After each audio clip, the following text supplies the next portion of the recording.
Deberían. Déjenlo pruebo así primero con la salsa que le puse y con el parmesano.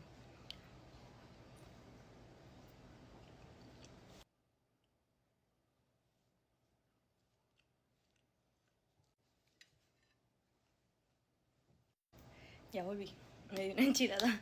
Es que esta salsa, normalmente como una blanca, pero ya me la acabé y me trajeron esta que es roja, que es como un nivel más picoso y son de habanero. Está muy rica, pero no la revolví. Y ese que agarré tenía mucho.